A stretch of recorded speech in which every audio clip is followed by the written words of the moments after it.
Hi everyone, welcome to Data Science tutorial series. So this tutorial series is basically abbreviated as Pandas-Data Science. So essentially we are going to cover using Pandas, how do we go about doing the data science activities.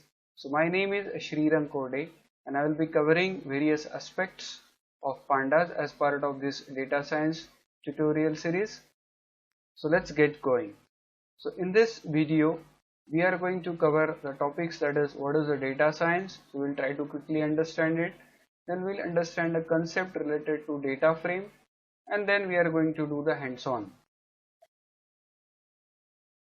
So what is data science? Let's try to understand it. So data science, or at times data analytics, essentially it's a process of analyzing large set of data points. So when we talk about large set of data points, that means you are going to have voluminous data, as well as when we talk about voluminous data, essentially it is also going to have several dimensions. That means you are going to analyze, or you need to be doing the processing of good amount of data, not just with respect to the size but also with respect to the number of properties that that particular data or that data set is going to have. So why basically, so you require to do that, or you need to do that, is basically to get answers on the questions related to that particular data set. So pandas is what? So essentially we have said, like, we are going to make use of pandas. So pandas is a Python module which is used for doing data analysis. So the question is, many people ask this question, why not Excel?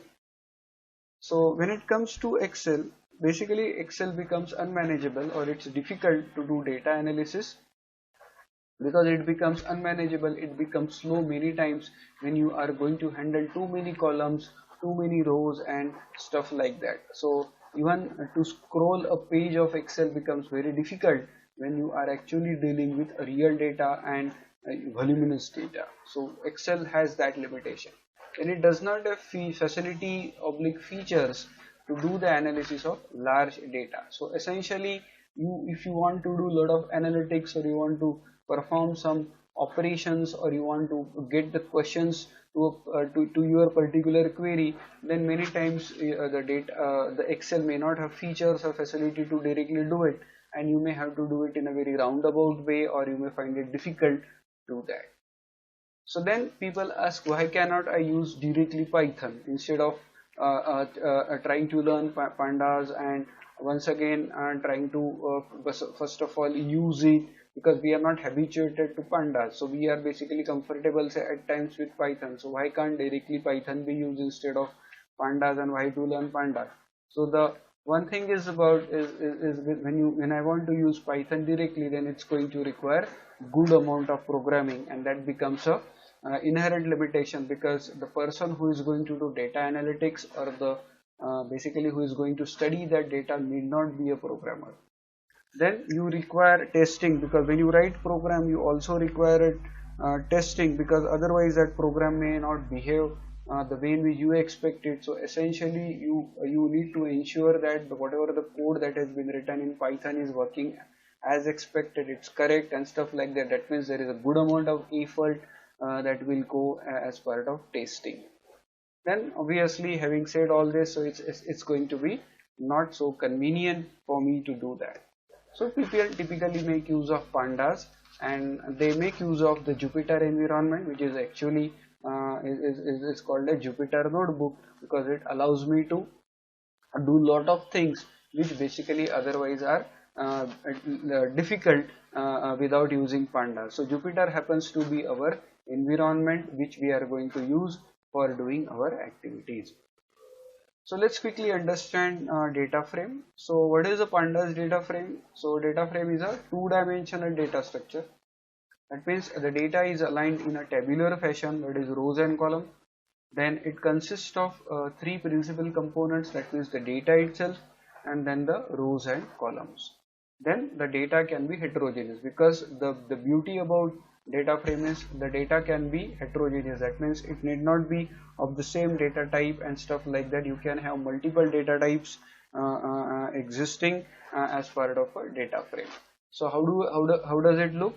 So essentially you have rows and column, and then each column can be given a name, and then you have the different rows. So for example, if I try to look at a very simple example here where I am hovering the cursor, you can see name of the person is John, his age is 23, then the state that he belongs to is Iowa, and then basically how many children he has, and then how many pets he has, and like that. So it's a very simple example. So many people would have already started thinking, so it looks more like a SQL table, and that is right, because that's what basically this is trying to depict. So more or less it's basically in that same format, so where you have the rows, where you have the column, and then the data itself. So if I want to make use of Jupyter, then what installations do I require? So let's quickly take a look at it. So the people who are using Windows, they can run this command, that is CMD command, as an administrator. Then to install pandas, you can install it using pip3, or there are other ways. Some people may be comfortable using say Anaconda and all that, so that I leave it to that particular decision.